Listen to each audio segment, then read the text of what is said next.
আজ আমরা দ্বাদশ শ্রেণীর সেমিস্টার 3-র জন্য যে পারুলের যে বইটা থেকে আমরা এমসিকিউ ক্লাস যেগুলো মানে মডেল কোশ্চেন সেটগুলো শুরু করেছিলাম, তার আজকে আমরা সেট 8 মডেল কোশ্চেন সেট 8টা আলোচনা করব। আগে 7টা আমাদের আলোচনা করা হয়েছে। এখানে মোট 16টি সেট আছে। তো এরপর পরপর আর 8টা দিলেই আপাতত এটা শেষ হয়ে যাবে। তো আজকের প্রথম প্রশ্ন, নিচের কোনটি পতঙ্গ পরাগী ফুলের উপযুক্ত বৈশিষ্ট্য? তাহলে প্রথমেই যেটা রয়েছে কি, যে উজ্জ্বল বর্ণযুক্ত। হ্যাঁ, পতঙ্গ পরাগী ক্ষেত্রে পতঙ্গদের আকৃষ্ট করার জন্য উজ্জ্বল বর্ণের প্রয়োজন হয়, এটা তো ঠিক। বৃহৎ আকার হয় ফুলগুলো, সেটাও ঠিক। আর তারপর কি বলছে, গন্ধহীন। না, গন্ধহীন তো হয় না, তো তার জন্য কি হবে, এই অপশনটা কিন্তু উত্তর হচ্ছে না। তারপর কি রয়েছে, উজ্জ্বল বর্ণযুক্ত, অবশ্যই হবে। মিষ্ট গন্ধযুক্ত, সেটাও হবে। মধুগ্রন্থিযুক্ত এবং পরাগরেণু আঠালো বা কণ্টকযুক্ত, হ্যাঁ, যার জন্যে পতঙ্গদের ডানায় বা পায়ে আটকে যেতে পারে। তাহলে এখানে বুঝতে পারছি কি হবে, উত্তর হচ্ছে অপশন বি, উজ্জ্বল বর্ণযুক্ত, মিষ্টি গন্ধযুক্ত, মধুগ্রন্থিযুক্ত, পরাগরেণু আঠালো বা কণ্টকযুক্ত হয়। এটা থেকে আর বিশেষ কিছু নেই আলোচনার, আমরা পরবর্তী প্রশ্ন দেখব। প্রথম পুংগ্যামেট প্লাস ডিম্বাণু থেকে জাইগোট তৈরি হচ্ছে, তো সেই ঘটনাটাকে কি বলবো? এখানে 1 দেওয়া হয়েছে, তাহলে 1 নম্বরে আমরা কাকে লিখব? বেশ। আর তারপরে দুটো পোলার নিউক্লিয়াস, তার সাথে দুটো পোলার নিউক্লিয়াস যেটা রয়েছে, তো সেগুলো বানাচ্ছে একটা কিছু নিউক্লিয়াস, যেখানে দ্বিতীয় পুংগ্যামেটটা মিলিত হচ্ছে, দিয়ে শস্য গঠন হচ্ছে। তাহলে এখানে 1, 2 আর 3 এটাকে চিহ্নিত করতে হবে। তাহলে এবার দেখতে পাচ্ছি যে প্রথম যে পুংগ্যামেট, তার সাথে যদি ডিম্বাণুর মিলন হয়, দিয়ে যে জাইগোট তৈরি হবে, তাহলে সেখানে এই ঘটনাটাকে আমরা কি বলবো? এই ঘটনাটাকে বলবো সিনগ্যামি। তাহলে যৌন জননকে সিনগ্যামি বলে, যেহেতু এখানে একটা পুংগ্যামেট একটা ট্রিগ্যামেট মিলিত হয়। তাহলে প্রথম পুংগ্যামেটের সাথে ডিম্বাণু মিলিত হচ্ছে, দিয়ে জাইগোট তৈরি হচ্ছে, এটাকে কি বলবো? সিনগ্যামি। আর দুটো যে পোলার নিউক্লিয়াস আছে, তাহলে সেই দুটো পোলার নিউক্লিয়াস মিলিত হয়ে, এই একটা পোলার নিউক্লিয়াস এন আর একটা এন মিলিত হয়ে কি তৈরি করছে? 2n। তাহলে এই যে 2nটা সৃষ্টি করবে, তো এটাকে কি বলবো? এটাকে বলবো নির্ণিত নিউক্লিয়াস। তাহলে এটাকে বলবো নির্ণিত নিউক্লিয়াস। আর এখানে 3 নম্বর অপশন কি রয়েছে, যে প্লাস দ্বিতীয় পুংগ্যামেট দিয়ে মিলিত হচ্ছে, দিয়ে শস্য নিউক্লিয়াস গঠন করছে। তাহলে এই ঘটনাটাকে বলবো 3 নম্বরটাকে, এটা বলবো ত্রৈধ মিলন। এটা বলবো ত্রৈধ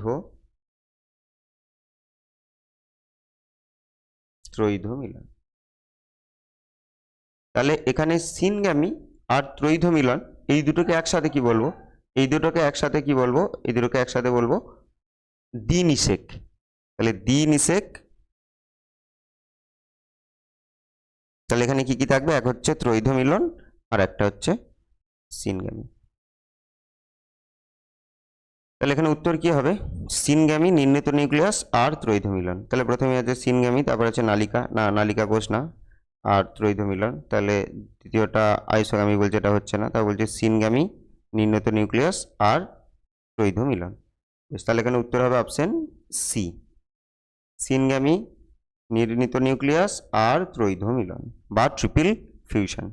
পরবর্তী প্রশ্ন, শুক্রাণুর প্লাজমা পর্দা থেকে কোলেস্টেরল অপসারণ বলছে কি, নিম্নলিখিত ধাপগুলি অধ্যয়নের মাধ্যমে পদ্ধতিটা শনাক্ত করো। এটা কোন পদ্ধতির কথা হচ্ছে আর কি? তাহলে প্রথম কি বলছে, যে শুক্রাণুর প্লাজমা পর্দা থেকে কোলেস্টেরল অপসারণ। যদি একটা শুক্রাণু হয়, এটা গ্রীবা, তারপরে মিডিল পিস, আর তারপরে এটা যদি ধরি পুচ্ছ, এখানে মাইটোকন্ড্রিয়া থাকবে। এবার এর সামনে এই অংশটাকে কি বলবো? অ্যাক্রোজোম। এই অ্যাক্রোজোমের বাইরে এখানে একটা লেয়ার থাকে, এই লেয়ারটা কোলেস্টেরল আর গ্লাইকোপ্রোটিনের। তাহলে এখানে এই কোলেস্টেরলের অপসারণ এটা ঘটছে। তারপরে সিএমপির দ্বারা প্রোটিন কাইনেজ এর সক্রিয়করণ। তাহলে এখানে কাইনেজ এ সক্রিয়করণ হচ্ছে। তারপর হচ্ছে প্রোটিনের ফসফরিভবনের মাত্রা বৃদ্ধি। এই সব ঘটনাগুলোর ফলে এই যে ঘটনাগুলো ঘটছে এগুলোর ফলে কি হবে, শুক্রাণু সক্রিয় হবে। শুক্রাণু হবে কি সক্রিয়। তাহলে এইভাবে শুক্রাণু সক্রিয় হওয়ার ঘটনাটাকে আমরা কি বলবো, ক্যাপাসিটেশন। তাহলে এখানে উত্তর হবে অপশন সি। অপশন সি কি, অপশন সি হচ্ছে ক্যাপাসিটেশন। এরপর কি বলছে যে নিম্নলিখিত কোন লক্ষণটি জেনিটাল হারপিসের লক্ষণ নয়। তাহলে প্রথম কি রয়েছে, জনন অঙ্গে ঝনঝনে একটা সংবেদন, টিংলিং সেন্সেশন হচ্ছে। আর কি বলছি যে জনন ছিদ্রের চারপাশে পুড়ে যাওয়ার মতো ক্ষত, হ্যাঁ এগুলো তো অবশ্যই হয়। বেশ, আর জ্বর, মাথা ব্যথা, তারপর স্ফীত লসিকা গ্রন্থি, এগুলো সব হয়। তাহলে বোঝাই যাচ্ছে যে এই তিনটে যদি হয় তাহলে অবশ্যই উত্তর কি হবে, 4 নম্বর অপশন। তাহলে এখানে কি বলছে, পীত বর্ণের ত্বক ও চোখ আর কালো বর্ণের মূত্র, তাহলে এগুলো কিন্তু জেনিটাল হারপিসের লক্ষণ নয়। তাহলে এগুলো এই যে সমস্যাগুলো এগুলোকে আমরা কি বলতে পারি, এগুলো অ্যালকাপ্টোনুরিয়াতে হতে পারে, অ্যালকাপ্টোনুরিয়া, বা আমরা বলতে পারি থ্যালাসেমিয়ার ক্ষেত্রেও দেখা যেতে পারে, থ্যালাসেমিয়া। তাহলে এইগুলোর লক্ষণ এটা হতে পারে, কিন্তু এটা জেনিটাল হারপিসের কিন্তু লক্ষণ নয়। এবার জেনিটাল হারপিস একটা ভাইরাসের কারণে হয়, যেটাকে বলবো হারপিস সিমপ্লেক্স ভাইরাস। তাহলে হারপিস সিমপ্লেক্স ভাইরাস। বেশ, পরের প্রশ্ন, নিম্নলিখিত কোন প্রভাবকগুলি ক্রসিং ওভার পদ্ধতিকে নিয়ন্ত্রণ করে। মানে ক্রসিং ওভার পদ্ধতির নিয়ন্ত্রক কোনগুলো। প্রথমে যদি দেখি জিনের লোকাসের অন্তর্দূরত্ব, হ্যাঁ এটা অবশ্যই একটা নিয়ন্ত্রক। যত বেশি, তাহলে এটা কীরকম হবে যে ক্রসিং ওভার, আর যদি বলি দূরত্ব, তাহলে এদের মধ্যে কীরকম সম্পর্ক, এটাকে আমরা সমানুপাতিক 1/, দূরত্ব বলতে পারতাম, তার মানে ব্যস্ত সম্পর্ক। কায়াজমা, এটার ক্ষেত্রেও ব্যস্ত সম্পর্ক, এটাও একটা ক্রসিং ওভারের কিন্তু প্রভাবক। তাহলে কায়াজমার ক্ষেত্রে কি বলছি, কায়াজমার কাছাকাছি ক্রসিং ওভার কম হয়। তাহলে অন্তর্দূরত্বের সাথে কিভাবে সম্পর্কযুক্ত, যত দূরত্ব বেশি হবে তত, আচ্ছা আচ্ছা আমি ওখানে ব্যস্ত সম্পর্ক লিখে দিয়েছিলাম। হ্যাঁ, তাহলে ক্রসিং যত বেশি দূরত্ব যত বেশি হবে ক্রসিং ওভার তত বেশি হবে।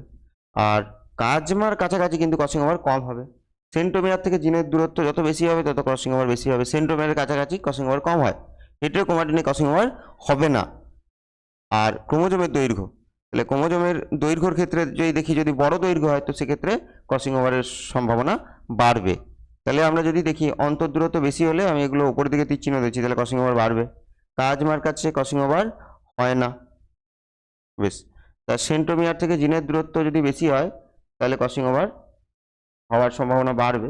হেটেরোক্রোমাটিনে যদি দেখি তাহলে এখানেও হয় না। বেশ, আর ক্রোমোজোমের দৈর্ঘ্য যত বাড়বে তাহলে ক্রসিং ওভার তত বেশি হবে। তাহলে এই প্রত্যেকটাই দেখতে পাচ্ছি যে ক্রসিং ওভারের কিন্তু প্রভাবক। তাহলে এখন উত্তর কি হবে, উত্তর হবে সবকটি। পরের প্রশ্ন, ট্যাপেটাম কোষগুলি সাধারণত হ্যাপ্লয়েড হয়। হ্যাঁ অবশ্যই হ্যাপ্লয়েড বলেছে, আচ্ছা তাহলে অবশ্যই হয় না, তাহলে এটা মিথ্যা।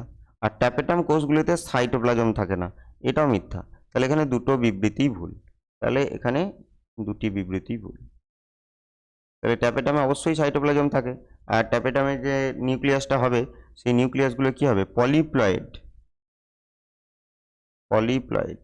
আর ট্যাপেটাম কোষগুলো মাল্টি নিউক্লিয়েটেড হবে, অর্থাৎ কি যে এদের কিন্তু দেখা যাবে যে একটা কোষে একাধিক নিউক্লিয়াস থাকবে। বেশ, এখান থেকে কিন্তু ট্যাপেটাম থেকে এরা কি ক্ষরণ করে, এগুলো কিন্তু খুব গুরুত্বপূর্ণ। ক্যালেজ উৎসেচক ক্ষরণ করে, ইন্ডোল অ্যাসিটিক অ্যাসিড ক্ষরণ করে, পোরোপোলেনিন ক্ষরণ করে, যেটা জীবাশ্মীকরণের কাজে লাগে, ওই পরাগরেণুর, যেটা পরাগরেণুর বহিঃত্বকটা সৃষ্টি করে, এক্সাইনটা। বেশ, পোরোপোলেনিন হলো। এছাড়া কি পোলেন কিট পরাগরেণুকে পুষ্টি দেয়, এই সমস্ত কাজগুলো কিন্তু ট্যাপেটাম করে। পরের প্রশ্ন, প্রতিবার সঙ্গমের সময় একজন পুরুষ বীর্যের মাধ্যমে প্রায় 200 থেকে 300 মিলিয়ন শুক্রাণু নিক্ষেপ করে, একদম সঠিক। তারপর স্বাভাবিক নিষিক্তকরণের জন্য পরিমাণ স্থলিত বীর্যের মধ্যে ন্যূনতম 60% শুক্রাণু গঠনগতভাবে স্বাভাবিক হতে হবে, আর আবশ্যিক এবং ন্যূনতম 40% শুক্রাণু সচলতা থাকতে হবে। বেশ, তাহলে এগুলো কিন্তু অবশ্যই এটাও ঠিক। তাহলে অবশ্যই নিষেক ঘটতে গেলে কিন্তু 60%, ওই যে 200 থেকে 300 মিলিয়নের মধ্যে 60%কে গঠনগতভাবে স্বাভাবিক হতে হবে, আর 40%কে কিন্তু গতিশীল থাকতে হবে ঠিকঠাক। তাহলে এখানে দুটো বিবৃতিই সঠিক। তাহলে উত্তর কী হবে? অপশন এ, দুটি বিবৃতিই সঠিক। এরপরে কি মেলাতে হবে এই স্তম্ভ বিস্তম্ভ, স্তম্ভ 1 আর স্তম্ভ 2। অভিডাক্ট, তাহলে অভিডাক্ট কাকে বলবো আমরা? Fallopian tube. কি টিউবেরই অন্য নাম হচ্ছে অভিডাক্ট। তাহলে অভিডাক্ট হচ্ছে ফ্যালোপিয়ান টিউব। ইস্থমাস, এটা ফ্যালোপিয়ান টিউবের সংকীর্ণ যে অংশটা, লুমেন, এখানে সংকীর্ণ লুমেন বলেছে, তাহলে এটা সংকীর্ণ লুমেন। অর্থাৎ এই যে এটা যদি ফ্যালোপিয়ান টিউবের এখানটা অ্যাম্পুলা হয়, তারপরে এখানটা সংকীর্ণ অংশটা, এটাকে বলবো ইস্থমাস। আর এখানে এরকমভাবে একটা অংশ থাকবে, এটাকে বলবো ইনফান্ডিবুলাম। যদিও ছবিটা খুব একটা ঠিকঠাক হলো না। এটা হচ্ছে অ্যাম্পুলা, এখানে জরায়ুর সাথে যুক্ত থাকবে। বেশ, আর এখানটা একটা ফান্নেলের মতো অংশ থাকবে।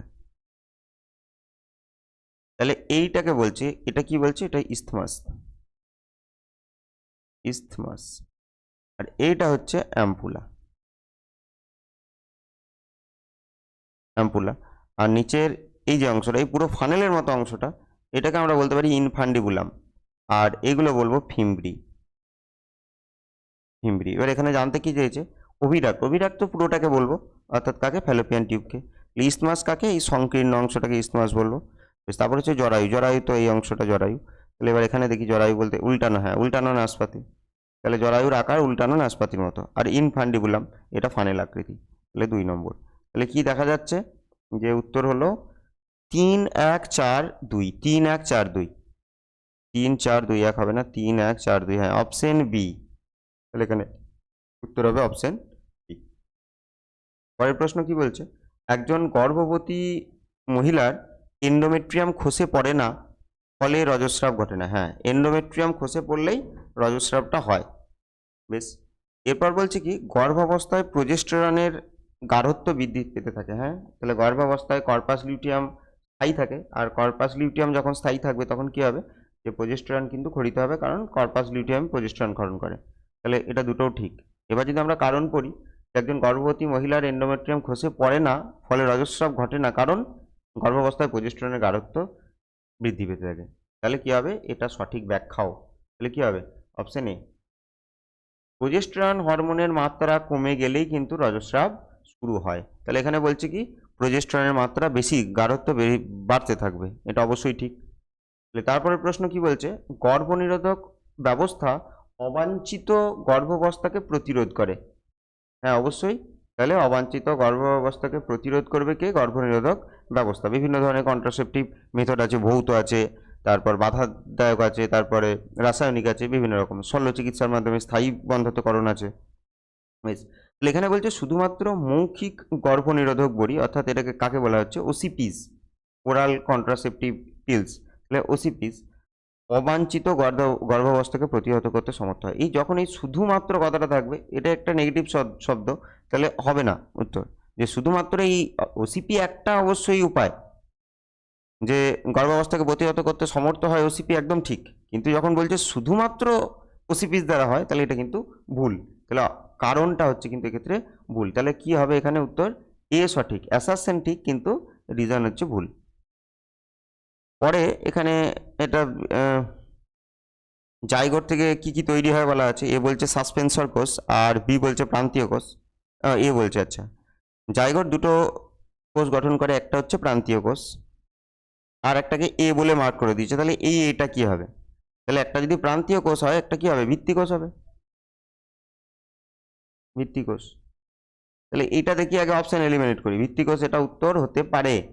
বেশ, প্রান্তীয় কোষ প্রথমেই বলছে এটা উত্তর হতে পারে না, তারপরে ভিত্তিকোষ এটা উত্তর, ভ্রূণকোষ হতে পারে না। তাহলে উত্তর কার কার হবে? এ আর সি এর মধ্যে হবে। বেশ, তাহলে এবার উপরের কোষটাকে বলছে বি, আর মাঝের কোষটাকে বলছে সি। তাহলে এইবার উপরের কোষটা কি গঠন করবে এবং মাঝের কোষটা কি গঠন করবে? তাহলে উপরের কোষটা কি গঠন করবে? ভ্রূণমুকুল। আর মাঝের কোষটা গঠন করবে ভ্রূণমূল। তাহলে এখানে উত্তর কি হবে? উত্তর হচ্ছে অপশন সি, এ হচ্ছে ভিত্তিকোষ, বি হচ্ছে ভ্রূণমুকুল, আর সি হচ্ছে ভ্রূণমূল। তাহলে এখানে উত্তর অপশন সি। পরের প্রশ্ন, এখানে একটা ছবি দিয়েছে এবং ছবি থেকে বিভিন্ন অংশগুলো চিহ্নিত করতে হবে। চিহ্নিত করে দিয়েছে এস, যদিও খুব একটা ভালো বোঝা যাচ্ছে না, S T U V W এগুলো। তাহলে এখানে বোঝা যাচ্ছে কি যে ভি ইউ সব একই হয়ে গেছে, কারণ অপশনগুলো একটু দেখতে হবে। এস বলছে প্লাসেন্টা, হ্যাঁ এস প্লাসেন্টা হতে পারে, হতে পারে, এটাও প্লাসেন্টা বলছে হতে পারে, কিন্তু এস এখানে আম্বিলিক্যাল কর্ড নয়। আম্বিলিক্যাল কর্ড একদম স্পষ্ট দেখা যাচ্ছে, এই টিটা আম্বিলিক্যাল কর্ড কিন্তু। বেশ, তাহলে এখানে সি বা ডি এখানে উত্তর হবে না, উত্তর কিন্তু এ বির মধ্যে হবে। তাহলে এস হচ্ছে প্লাসেন্টা, টি আম্বিলিক্যাল কর্ড, দুটোতেই বলেছে। আর ইউ বলছে ফিটাস, হ্যাঁ ইউ ফিটাস, এটাও দুটোতে বলছে। তাহলে ভি বলছে জরায়ু, হ্যাঁ ভিটা জরায়ু, সেটাও ঠিক। আচ্ছা, এখানে বলছে ভি সার্ভিক্স, না ভি তো সার্ভিক্স হতে পারে না, তাহলে এখানে ডব্লিউ সার্ভিক্স। তাহলে এখানে উত্তর কি হবে? উত্তর হচ্ছে অপশন এ। তাহলে এস হচ্ছে প্লাসেন্টা, টি হচ্ছে আম্বিলিক্যাল কর্ড, ইউ ফিটাস, আর ভি হচ্ছে জরায়ু এবং ডব্লিউ হচ্ছে সার্ভিক্স। এবার কি বলছে, এখানে একটা কেস বেসড কিছু প্রশ্ন দিয়েছে, প্রথমে পড়ে নিতে হবে। এখানে যে তথ্যটা এরা দিয়েছে, যে ছোট ছোট মিষ্টি বিকেলবেলা বাড়ির বাগানে তার পছন্দের গোলাপ ফুলটা ফুটেছে কিনা দেখতে গিয়ে, আচ্ছা এখানে ছোট, এখানে নাম একটা, ফুলটা ফুটেছে কিনা দেখতে গিয়ে দেখলো বাগানে নানা রঙের প্রজাপতি উড়ে বেড়াচ্ছে। প্রজাপতিগুলো এক ফুল থেকে অন্য ফুলে ঘুরে বেড়াচ্ছে। এই দেখে মিষ্টি আনন্দে তার ঠাম্মিকে ডেকে নিয়ে এলো। এবার ঠাম্মি তখন বলল যে, বলো তো দিদি ভাই, প্রজাপতির এই এক ফুল থেকে অন্য ফুলে ঘুরে বেড়ালে ফুলদের কি উপকার হবে? তাহলে বোঝাই যাচ্ছে যে এক ফুল থেকে অন্য ফুলে যখন প্রজাপতি ঘুরে বেড়াচ্ছে, সেখানে যেটা ঘটবে সেটা হচ্ছে পরাগযোগ। আচ্ছা, পরে বলেছেও যে মিষ্টি জিজ্ঞাসা করলো কি, তখন ঠাম্মি বললো এতে পরাগ সংযোগ হবে। তাহলে এখানে কি হবে? পরাগযোগ। বেশ, তো এবার কি বলছে, পরাগ সংযোগ কি? তাহলে পরাগ সংযোগ বলছে কি, একটি ফুলের পুংকেশরের পরাগধানী থেকে সৃষ্ট পরাগরেণু ওই ফুলেরই গর্ভমুণ্ডে স্থানান্তরিত হয়। ঠিক। তাহলে এই ঘটনাটাকে কি বলে? এই ঘটনাকে বলে অটোগ্যামি। অটোগ্যামি। আর একটি ফুলের পুংকেশরের পরাগধানী থেকে সৃষ্ট পরাগরেণু একই প্রজাতির অন্য গাছের ফুলে গর্ভমুণ্ডে স্থানান্তরিত হয়। হ্যাঁ, তাহলে এটাকে কি বলবো? এটাকে আমরা অ্যালোগ্যামি বলতে পারি, বা ইতর পরাগযোগ, অ্যালোগ্যামি। যদি একই গাছের অন্য ফুলে পড়তো তাহলে তখন গেইটেনোগ্যামি বলতাম। তাহলে এখানে বোঝা যাচ্ছে এ বি দুটোই। তাহলে উত্তর কি হবে? অপশন সি, এ এবং বি উভয়ই। বেশ, তারপর কি বলছে, অ্যালোগ্যামি কাকে বলা হয়? একটু আগেই ওই বি অপশনটাতেই ছিল। তাহলে কাকে বলবো এখানে? স্বপরাগযোগকে? না, স্বপরাগযোগ অবশ্যই অ্যালোগ্যামি নয়। ইতর পরাগযোগকে? হ্যাঁ ইতর পরাগযোগ হচ্ছে, তাকে আমরা অ্যালোগ্যামি বলবো। ক্লিষ্টগ্যামি কি? এখানে ফুলগুলো সম্পূর্ণ প্রস্ফুটিত হয় না, ফুলগুলো কি প্রকারের? বদ্ধ। এবার বদ্ধ প্রকৃতির ফুল হওয়ার জন্য, যেহেতু এর সম্পূর্ণভাবে ফুল খুলছে না, তাই কিন্তু এখানে স্বপরাগযোগটা ঘটে। আর এর তো অপশন ডি ছিল, কোনোটিই নয়। বেশ, এরপর কি বলছে, পরাগযোগের সময় বিভিন্ন পতঙ্গ পরাগরেণু বহন করে নিয়ে যায়, একে কি বলে? মানে পতঙ্গ দ্বারা পরাগযোগকে কি বলবো? তাহলে পতঙ্গ দ্বারা পরাগযোগকে কি বলবো? এন্টেমোফিলি। তাহলে এখানে হবে অপশন বি, বি কি হবে? এন্টেমোফিলি। বেশ, এরপর কি দেখব, এই প্রাণী দ্বারা পরাগযোগ, জুফিলি, অর্নিথোফিলি, পক্ষী দ্বারা পরাগযোগ, মেলাকোফিলি, মেলাকোফিলি খুব গুরুত্বপূর্ণ, শামুক দ্বারা পরাগযোগ, শামুক দ্বারা পরাগযোগ, অর্নিথোফিলি, পক্ষী দ্বারা পরাগযোগ। বেশ, জুফিলি, এটা প্রাণী দ্বারা পরাগযোগ, তাহলে তাকে কি বলবো? জুফিলি। বেশ, এই বিশেষ, এরপরে পরের প্রশ্ন, এই বিশেষ অস্বাভাবিকতার ফলে আক্রান্ত শিশুদের চোখের কোণে এপিক্যান্থাল ভাঁজ, তাহলে যখনই এপিক্যান্থাল ভাঁজ বলছে আমরা বুঝতেই পারছি যেটা কিন্তু ডাউন সিনড্রোম, ডাউন সিনড্রোম। এবং হাতে সিমিয়ান ক্রিজ দৃশ্যমান, তাহলে এটাও একটা ডাউন সিনড্রোমের, এটা কিন্তু লক্ষণ। তাহলে বলছে পটায়ুজ সিনড্রোম, না এটা তো হচ্ছে না। তারপরে কি বলছে? ডাউন সিনড্রোম, হ্যাঁ ডাউন সিনড্রোম। আর 21তম এবং 14তম ক্রোমোজোমের ট্রান্সলোকেশনের মাধ্যমে হয়, এটাও ঠিক। আবার 21তম ক্রোমোজোমের ট্রাইজোমির কারণে হয়, সেটাও ঠিক। তাহলে এখানে উত্তর কি হবে? অপশন বি, ডাউন সিনড্রোম 21তম ও 14তম ক্রোমোজোমের ট্রান্সলোকেশনের মাধ্যমে বা 21তম ক্রোমোজোমের ট্রাইজোমির ফলে এটা হয়। পরের প্রশ্ন দেখব, একজন বর্ণান্ধ মহিলার সঙ্গে একজন পুরুষের বিবাহ হলো, তাহলে বর্ণান্ধ মহিলা আমরা ধরে নিচ্ছি যে এক্স সি প্লাসটা স্বাভাবিক, এখানে লিখেও দিই এক্স সি প্লাসটা হচ্ছে স্বাভাবিক আর এক্স সিটা হচ্ছে ত্রুটিপূর্ণ। তাহলে এখানে বলছে একজন বর্ণান্ধ মহিলা, তাহলে বর্ণান্ধ মহিলা বলতে এক্স সি আর এক্স সি, আর একজন কি বলছে পুরুষ যার মা বর্ণান্ধ ছিলেন। এবার মা যদি বর্ণান্ধ থাকে তাহলে কি হবে, সেখান থেকে তার এক্স ক্রোমোজোমটা আসবে, তাহলে মা বর্ণান্ধ ছিল মানে এর মাও এক্স সি আর এক্স সি ছিল। আর একটা পুরুষ তার একটা এক্স ক্রোমোজোমটা তার মাথার থেকে আসে, অর্থাৎ কি আসবে এক্সই আসবে, আর পিতা থেকে ওয়াই আসবে, তাহলে এটাও বর্ণান্ধ, দুজনই বর্ণান্ধ। তাহলে এখানে পিতা মাতা উভয়ই বর্ণান্ধ, তাদের সন্তান কি হবে 100% বর্ণান্ধ হবে।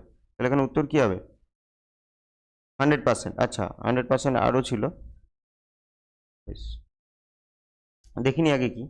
তাহলে এবার কি বলছে যে সম্ভাবনাতে এটা 100% হবে উত্তর। তারপর কি বলছে বর্ণান্ধতার ক্ষেত্রে পুরুষরা কোন অবস্থায় থাকবে, আচ্ছা পুরুষরা কোন অবস্থায় থাকবে, হেমিজাইগাস অবস্থায় থাকবে। হেমিজাইগাস মানে এক্ষেত্রে দেখা যাচ্ছে কি ওয়াই ক্রোমোজোমে তো কোনো বর্ণান্ধতার জন্য জিন নেই, শুধু এক্স ক্রোমোজোমে রয়েছে, এই কন্ডিশনটাকে হেমিজাইগাস বলে, যে একটা নির্দিষ্ট লোক আছে দুটো ক্রোমোজোম না, দুটো জিন না থেকে একটাই আছে আর তারই বৈশিষ্ট্য প্রকাশ পাচ্ছে, সেরকম কন্ডিশন কি বলে হেমিজাইগাস। তাহলে উত্তর কি হবে 100% এবং হেমিজাইগাস, হ্যাঁ একদম প্রথম অপশনটা 100% আর হেমিজাইগাস। পরের প্রশ্ন, তাহলে এখানে প্রোক্যারিওটিকের ট্রান্সলেশন আর ইউক্যারিওটিকের ট্রান্সলেশনের কথা বলছে। এবার ট্রান্সলেশন মানে তো আমরা জানি, ট্রান্সলেশন মানে হচ্ছে এমআরএনএ থেকে কি তৈরি, প্রোটিন তৈরি, তাহলে এটাকে কি বলে, তাহলে এটাকে বলে ট্রান্সলেশন। তাহলে এবার প্রোক্যারিওটিক আর ইউক্যারিওটিকের ট্রান্সলেশনের পদ্ধতিটা প্রায় সেম হলেও তাহলে এদের যেসব প্রয়োজনীয় যে উপাদানগুলো লাগবে সেখানে কিছু পার্থক্য রয়েছে। এমআরএনএতে বলছে সাইন ডালগানো সজ্জাক্রম থাকে, প্রোক্যারিওটিকে অবশ্যই হ্যাঁ ঠিক, আচ্ছা ঠিক ভুল খুঁজতে বলেনি, বেশ। আর এখানে বলছে তাহলে ইউক্যারিওটিকে কোন সজ্জাক্রমটা লাগবে, তাহলে ইউক্যারিওটিকে একটা বিশেষ সজ্জাক্রম থাকে, এটা হচ্ছে কি 5' ACC AUG G3', এই যে সিকোয়েন্সটা, এই সিকোয়েন্সটা ইউক্যারিওটিকের ক্ষেত্রে লাগে, আর এই সিকোয়েন্সটাকে বলে কি কোজাক। তাহলে এই সিকোয়েন্সটাকে কি বলে কোজাক। তাহলে কোজাক সিকোয়েন্স কোন ক্ষেত্রে রাখবে, ইউক্যারিওটিক ট্রান্সলেশনের ক্ষেত্রে লাগবে। তাহলে এবার এখানে তাহলে 1 নম্বরটা হচ্ছে কোজাক, তাহলে দেখে নিই আগে অপশনগুলো। তাহলে প্রথমেই রয়েছে কোজাক, এটা হতে পারে উত্তর, আচ্ছা এটা হতে পারে উত্তর, কিন্তু এই ওকাজাকি এগুলো তো রেপ্লিকেশনের, তাহলে এই দুটো উত্তর হতে পারে না, এটা বুঝতে পারছি। এবার বলছে কত ধরনের ইনিশিয়েশন ফ্যাক্টর প্রোক্যারিওটিকের ক্ষেত্রে লাগবে। তাহলে এখানে আমরা যদি প্রোক্যারিওটিকের ক্ষেত্রে ইনিশিয়েশন ফ্যাক্টর দেখি, এখানে ইনিশিয়েশন ফ্যাক্টর কি লাগবে, ইনিশিয়েশন ফ্যাক্টর 1, ইনিশিয়েশন ফ্যাক্টর 2 আর ইনিশিয়েশন ফ্যাক্টর 3, তাহলে এই তিনটে ইনিশিয়েশন ফ্যাক্টর লাগবে। তাহলে এখানে হবে কি তিনটে, তাহলে কোজাক আর একটি বলছে, তাহলে এটা উত্তর হবে না, তাহলে অবশ্যই বোঝা যাচ্ছে কোজাক আর তিনটি। তারপরে বলছে তিনটি রিলিজিং ফ্যাক্টর থাকে, তাহলে রিলিজিং ফ্যাক্টরও তিনটে, তাহলে এটাকে কি বলবো রিলিজিং ফ্যাক্টর, আচ্ছা এখানে বলা ছিল কি একাধিক ইনিশিয়েশন ফ্যাক্টর, তো বলেই দিয়েছে একাধিক বলতে এটা তিনেরও বেশি থাকে, বেশ। তাহলে এবার এখানে তিনটি রিলিজিং ফ্যাক্টর থাকে, তাহলে রিলিজিং ফ্যাক্টর 1 এফ হবে একটা, রিলিজিং ফ্যাক্টর 2 আর রিলিজিং ফ্যাক্টর 3, তাহলে এই তিনটেই ফ্যাক্টর লাগবে, বেশ। তাহলে আর ইউক্যারিওটিকের ক্ষেত্রে কটা রিলিজিং ফ্যাক্টর লাগবে, এখানে একটাই রিলিজিং ফ্যাক্টর লাগবে, এটা বলতে ইউক্যারিওটিক, আর রিলিজিং ফ্যাক্টর 1, তাহলে এখানে একটি লাগবে, তাহলে এই 3 নম্বরে কি হবে, এটা হবে একটি। তাহলে এখানে উত্তর কি হচ্ছে যে কোজাক তিনটি এবং একটি, হ্যাঁ তাহলে এখানে অপশন হবে সি, তাহলে অপশন সি কোজাক তিনটি এবং তারপর কি হচ্ছে একটি। পরের প্রশ্ন দেখব যে লিঙ্কড জিনগুলির ক্ষেত্রে, লিঙ্কড জিন বলতে একটা ক্রোমোজোমে অবস্থিত যে জিনগুলো আছে তারা একসাথে পরবর্তী প্রজন্মে যাচ্ছে, মানে সেই জিনগুলোর কোনো রিকম্বিনেশন ঘটছে না, সেখানে ক্রসিং ওভার ঘটছে না, একসাথেই কিন্তু তারা স্থানান্তরিত হচ্ছে। এখানে ব্যর্থ হচ্ছে কোনটা, স্বাধীন সঞ্চালন সূত্রটা কিন্তু এখানে ব্যর্থ হচ্ছে, বেশ। তাহলে এবার এখানে কি বলছে যে লিঙ্কড জিনগুলির ক্ষেত্রে দুটি চরিত্রে দুটি অ্যালিলের একই ক্রোমোজোমে বা দুটি প্রচ্ছন্ন অ্যালিলের সমস্ত ক্রোমোজোমে, আচ্ছা একটাতে দুটোই প্রচ্ছন্ন থাকবে বা দুটোই প্রকট থাকবে, তাহলে সমস্ত ক্রোমোজোমের অবস্থানকে কি বলবো, আর বা এই অবস্থান বলবো। আচ্ছা, তাহলে ওটাকে বলবো কাপলিং। তাহলে কাপলিং, একটাতে দুটোই প্রচ্ছন্ন, একটাতে দুটোই প্রকট, আর ওই অবস্থানটা কি বলবো? ওই অবস্থানটা বলবো সিস। কাপলিং অবস্থানকে বলবো কাপলিং বা সিস। বেশ, এরপরে দেখবো কি, যে বিজ্ঞানী অ্যাভেরি ম্যাকলিওড আর ম্যাকার্থি তারা যৌথভাবে যে রূপান্তরের উপাদান, আচ্ছা, রূপান্তরের উপাদান শনাক্তকরণ পরীক্ষায় ব্যবহৃত যে ব্যাকটেরিয়া, তার নামটা কি জানতে চাইছে। তাহলে রূপান্তরণের উপাদান হিসাবে তারা কি শনাক্ত করেন? তাহলে এই ক্ষেত্রে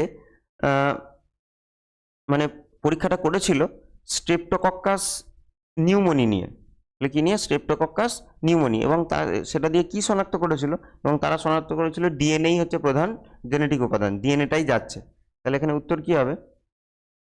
স্ট্রেপ্টোকক্কাস নিউমোনি আর ডিএনএ, তাহলে অপশন সি। এরপরেও কিন্তু হার্সেচেজের পরীক্ষার দ্বারা একদম প্রমাণিত হয় যে ডিএনএই প্রধান জেনেটিক বস্তু। স্থিতিশীল প্রাকৃতিক নির্বাচনের ক্ষেত্রে পপুলেশন গ্যাস এবং মধ্যম গুণমান যুক্ত হয়। হ্যাঁ, স্থিতিশীল তো মধ্যমই হয়। আর এই ধরনের নির্বাচনের ফলে প্রকৃতিতে কি হ্রাস পায় এবং কার গতিও হ্রাস পায়? অবশ্যই সেখানে প্রকরণ হ্রাস পাবে। বেশ, এবার পড়ি সমসত্ব। হ্যাঁ, সমসত্ব তো হবে। তারপর বলছে অভিবাসন, না অভিবাসন নয়, প্রকরণ হ্রাস পায়, এটা হচ্ছে না। সমসত্ব বলছে, তারপরে প্রকরণ এবং বিবর্তনের গতি হ্রাস পায়। হ্যাঁ, তাহলে এটাই উত্তর। তাহলে এখানে কি হবে? Option B. তাহলে সেটা পপুলেশনটা সমসত্ব হবে, আর প্রকরণ হ্রাস পাবে, আর বিবর্তনের গতিও কিন্তু এক্ষেত্রে হ্রাস পাচ্ছে। বিজ্ঞানী ওপারিন প্রোটিনয়েডে উপস্থিত বৃহৎ কোলয়েডগুলোর কি নাম দেন? তাহলে বৃহৎ যে কোলয়েড বা ওপারিনের মতে আমরা জানি কি কোয়াসার্ভেট, ওপারিন কোয়াসার্ভেটের কথা বলে। আর মাইক্রোস্ফিয়ার কে বলে? তাহলে মাইক্রোস্ফিয়ারের কথা বলে কে? বিজ্ঞানী ফক্স। তাহলে এখানে উত্তর তো প্রথমটা কোয়াসার্ভেট, প্রোটোবয়েন্টটা যেটা হচ্ছে না, এখানে কোয়াসার্ভেট এটা হতে পারে, এখানে মাইক্রোস্ফিয়ার এটা হচ্ছে না, এটা হচ্ছে না। তাহলে প্রথম অপশন থেকেই বোঝা যাচ্ছে এখানে উত্তর কি হবে? Option B. আর কি বলছে যে তার সাথে যখন নিউক্লিক অ্যাসিড যুক্ত হচ্ছে তখন সেই গঠনটার নাম কি? তাহলে সেটার নাম প্রোটোবায়ন্ট। বেশ, পরের প্রশ্ন, ইউক্রোমাটিনকে নির্দিষ্ট রঞ্জকে রঞ্জিত করলে ইন্টারফেস দশায় গাঢ়ভাবে, না, ইউক্রোমাটিন ইন্টারফেস দশায় হালকাভাবে রঞ্জিত হয় এবং তারপরে মাইটোটিক ফেজে সেটা আবার গাঢ়ভাবে হবে। এটা উল্টো বলেছে, তারপরে হালকাভাবে বলেছে। তাহলে এটা কিন্তু একটা ভুল স্টেটমেন্ট। ইউক্রোমাটিন জিনগত দিক দিয়ে সক্রিয় হয়, অবশ্যই ইউক্রোমাটিন জিনগত দিক দিয়ে সক্রিয় হয়। তাহলে কোন উত্তর কি হবে? বিবৃতি ওয়ানটা হচ্ছে ভুল, কিন্তু বিবৃতি টু হচ্ছে সঠিক। পরের প্রশ্ন, ট্রান্সলেশন পদ্ধতি চলাকালীন টিআরএনএ চার্জিং এর সময় অ্যামাইনো অ্যাসিডটি টিআরএনএ 3' প্রান্তে যুক্ত হয়। হ্যাঁ, অবশ্যই টিআরএনএ 3' প্রান্তে কি থাকে? এসিসি সিকোয়েন্স থাকে। তাহলে সেই 3' এসিসি সিকোয়েন্সে কিন্তু যুক্ত হয় হচ্ছে অ্যামাইনো অ্যাসিডটি। বেশ, এটাকে টিআরএনএ চার্জিং বলে। ট্রান্সলেশন এর সম্প্রসারণ দশায় টিআরএনএ ট্রান্সলোকেশন ঘটে। হ্যাঁ, ট্রান্সলোকেশন মানে একটা জায়গা থেকে অন্য জায়গায় যাওয়া। তাহলে ওখানে এ সাইড থেকে পি সাইড থেকে ই সাইডে যাবে, এটাও ঠিক। তাহলে এখানে কি হবে? দুটোই ঠিক। তাহলে এখানে দুটো বিবৃতি ঠিক। বেশ, পরবর্তী প্রশ্ন, ভুল মেল বন্ধনটি শনাক্ত করো। বলছে উপপল্লব নিকটিটেটিং পর্দা, কক্সিস সিকাম, পিস্টিলোড গর্ভকেশর আর স্ট্যামিনোড পুংকেশর। হ্যাঁ, এগুলো সব নিষ্ক্রিয় অঙ্গ, প্রত্যেকটাই নিষ্ক্রিয় অঙ্গ বলা আছে। উপপল্লব এটা ছিল আগে, যেটা উপপল্লবটাকে কি ছিল? নিকটিটেটিং পর্দা রূপে। কক্সিস সিকাম, না, কক্সিস আলাদা আর সিকাম আলাদা জিনিস। তাহলে কক্সিস কার মধ্যে পড়ছে? এটা কিন্তু যে আমাদের মেরুদণ্ডের একটা নিষ্ক্রিয় অঙ্গ। আর সিকাম যদি বলি তাহলে কি বলবো? পৌষ্টিকতন্ত্রের একটা নিষ্ক্রিয় অঙ্গ, পৌষ্টিকতন্ত্র। তাহলে এখানে উত্তর কি হবে? ভুল বলছে, তাহলে ভুল হচ্ছে এটা। বেশ, বাকি পিস্টিলোড গর্ভকেশর, ওই কি বলবো, নিষ্ক্রিয় গর্ভকেশরকে পিস্টিলোড আর নিষ্ক্রিয় পুংকেশরকে কি বলে? স্ট্যামিনোড। তাহলে এখানে উত্তর কি হলো? Option B. এবার এখানে কি বলছে? প্রথম যেটা দেখানো হয়েছে, যেখানে বক্স করা থাকলে সেটা আমরা কি বুঝি? সেটা বুঝি মেল। আর যদি সার্কেল করা থাকে তাহলে সেটা কি বুঝবো? ফিমেল। আর তার মধ্যে এই যে মেল আর ফিমেল এর মধ্যে যদি একটা দাগ থাকে তাহলে এটা বুঝতে হবে ম্যারিড। আর এখানে যদি দুটো দাগ থাকে তাহলে বুঝতে হবে যে নিকট আত্মীয়দের মধ্যে তারা ম্যারিড। বেশ, তাহলে এখানে উত্তর কি হবে? এই যে আত্মীয়দের মধ্যে বিবাহ, তাহলে এটা হবে 3। বেশ, তারপরে এটা যেটা দেওয়া আছে, তাহলে এটাকে কি বলবো? ট্রান্সজেন্ডার, এটা কি? লিঙ্গ অনির্ধারিত, তাহলে এটা কি হবে? 1। আর তারপরে এটা যেটা বোঝাচ্ছে, তাহলে প্রথমেই বললাম এটা ম্যারিড, তাহলে কি বোঝাবে? বিবাহ, তাহলে এটা 2 নম্বর। তাহলে 3 2 1, তাহলে এটা অবশ্যই 4 নম্বর। তাহলে 4 নম্বর কি বলছে?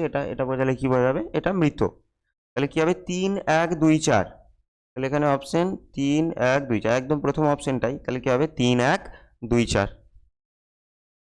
এবার 27 নম্বর প্রশ্ন কি বলছে? যে সমাপ্তি, একার্থবোধক, সর্বব্যাপী আর ডিজেনারেসি। বেশ, সমাপ্তি, আচ্ছা সমাপ্তি কোডন কোনগুলো? তাহলে সমাপ্তি codon U A A, U A G আর ইউ জি এ, তাহলে এগুলো। তাহলে ইউ এ এটাকে কি বলবো? ওকরে। আর ইউ জি এটাকে কি বলবো? অ্যাম্বার। আর ইউএজিটাকে, আর ইউজিটাকে কি বলবো? ওপাল। তাহলে এখানে বুঝতেই পারছি উত্তর কি হবে। আচ্ছা, তাহলে কি হবে? এটা হবে 2। একার্থবোধক, একার্থবোধক বা এটাকে আমরা বলতে পারি নন অ্যাম্বিগুয়াস, তাহলে কোনটা? একটা নির্দিষ্ট কোডন কেবলমাত্র একটা অ্যামাইনো অ্যাসিডের জন্যই সংকেত বহন করবে, তাহলে এটা কি হবে? এটা হবে 3। পাশে লিখি, তাহলে এটা হচ্ছে 3। আর হচ্ছে সর্বব্যাপী, ইউনিভার্সাল, তাহলে এখানে কোনটা হবে? এই যে ব্যাকটেরিয়া থেকে মানুষ, সর্বক্ষেত্রে এক এবং অপরিবর্তনীয়, তাহলে এটা হবে 1, সর্বব্যাপী। আর কি বলছি? ডিজেনারেসি, তাহলে ডিজেনারেসি কি বলছি?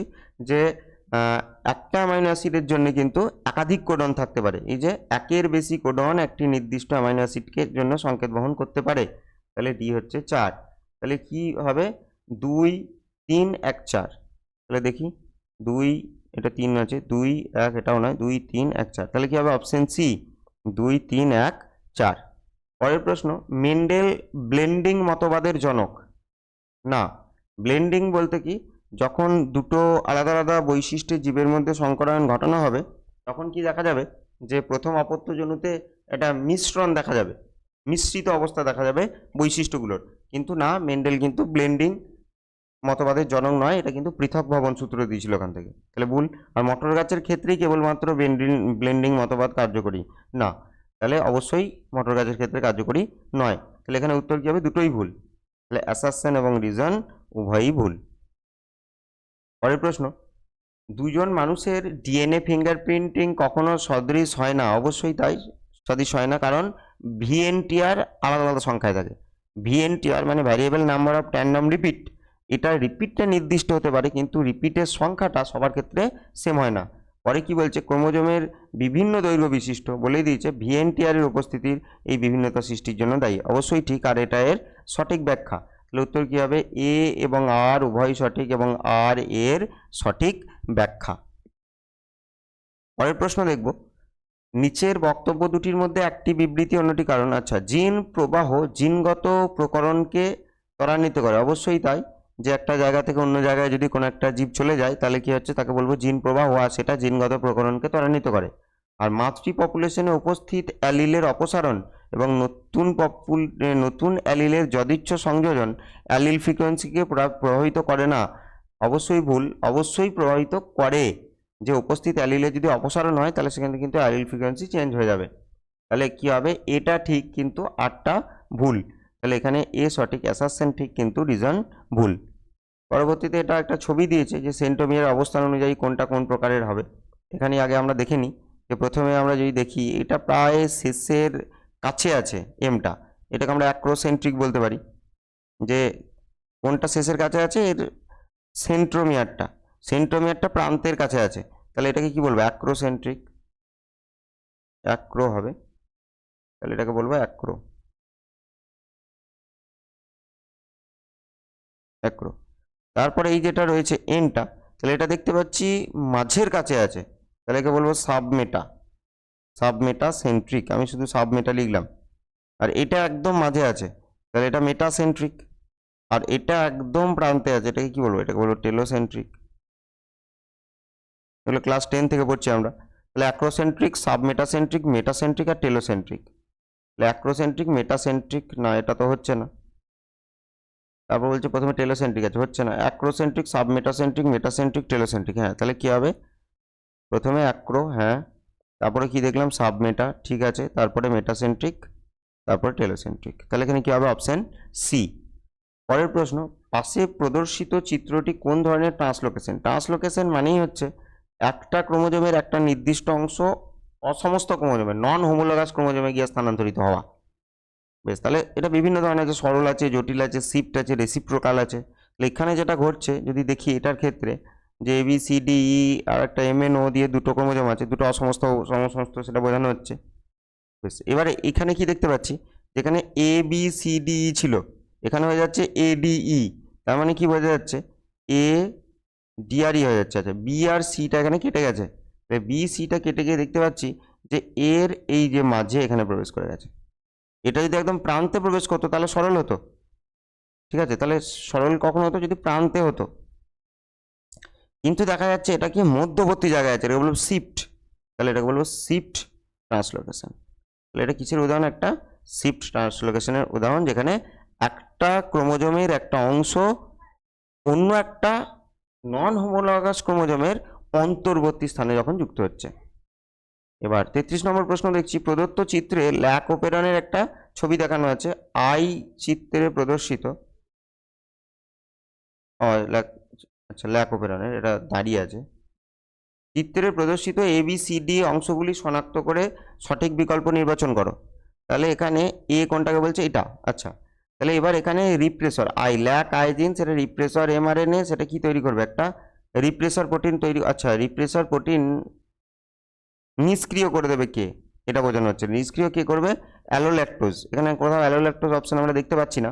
প্রথমে বিটা গ্ল্যাক্টোসাইডেজ তো হচ্ছেই না, এই অ্যালোল্যাক্টোজের মধ্যে হবে, এইগুলোর মধ্যে যে কোনো একটা উত্তর হবে। তাহলে এটা তো ল্যাক্টোজ, এটা বুঝতে পারছি, তাহলে এটা ল্যাক্টোজ। বেশ, ল্যাক্টোজ যখন কার সাথে? এই রিপ্রেসারের সাথে জুড়ে যাবে, তাকে অপারেটারে যুক্ত হতে হবে না। বি কি আছে? বি সি ডি তিনটে আলাদা আলাদা কি বলবো, এই যে সাংগঠনিক জিন, তাদের থেকে তৈরি উৎসেচকের কথা বলছে। তাহলে বিটা কি জানি? বিটা কি হবে? বিটা গ্ল্যাক্টোসাইডেজ। সিটা কি করবে? পারমিয়েজ। আর ডিটা কি হবে? ট্রান্সঅ্যাসিটাইলেজ। এটাই উত্তর হবে। তাহলে প্রথমে কি হবে? প্রথমে হবে ল্যাকটোজ, তারপরে বিটা গ্ল্যাক্টোসাইডেজ, পারমিয়েজ, ট্রান্সফার, একদম অপশন বি। এ হচ্ছে ল্যাকটোজ, বি গ্ল্যাক্টোসাইডেজ, সি হচ্ছে পারমিয়েজ, আর ডি হচ্ছে ট্রান্সঅ্যাসিটাইলেজ। এখানে তাহলে বাকিগুলো আর উত্তর হচ্ছে না, কারণ এই পারমিয়েজ এখানে হচ্ছে না। বেশ, পরবর্তী প্রশ্ন, প্রোটিন সংশ্লেষের সেন্ট্রাল ডগমার সঠিক পর্যায়ক্রম। তাহলে ডিএনএ থেকে এমআরএনএ, এমআরএনএ থেকে প্রোটিন। হ্যাঁ, এটাই ঠিক। তাহলে কি হবে? সঠিক উত্তর হবে অপশন এ, ডিএনএ থেকে এমআরএনএ, এমআরএনএ থেকে প্রোটিন। বেশ, তারপরে প্রশ্ন, বিভিন্ন ধরনের উদ্ভিদ গোষ্ঠীর সবথেকে আদিম থেকে সবথেকে উন্নত জীবের সঠিক সজ্জাক্রম বলতে হবে। শৈবাল, ব্রায়োফাইটা, টেইডোফাইটা, জিমনোস্পার্ম, অ্যাঞ্জিও। প্রথমটা একদম সাজিয়ে দিয়েছে। সবার প্রথমে কি এসেছিল? শৈবাল, সেখান থেকে ব্রায়োফাইটা, সেখান থেকে টেইডোফাইটা, তারপরে জিমনোস্পার্ম এবং সবশেষে অ্যাঞ্জিওস্পার্ম। এই ছিল আজকের 35টা প্রশ্ন। আশা করছি কালকে একটা ক্লাস আমরা 9 নম্বর যে সেটটা আছে সেটা দেবো, আর পরপর কদিন দিয়ে এই 16টা সেট শেষ করে দেওয়া হবে। আজকের মতো ক্লাস আপাতত এখানেই শেষ।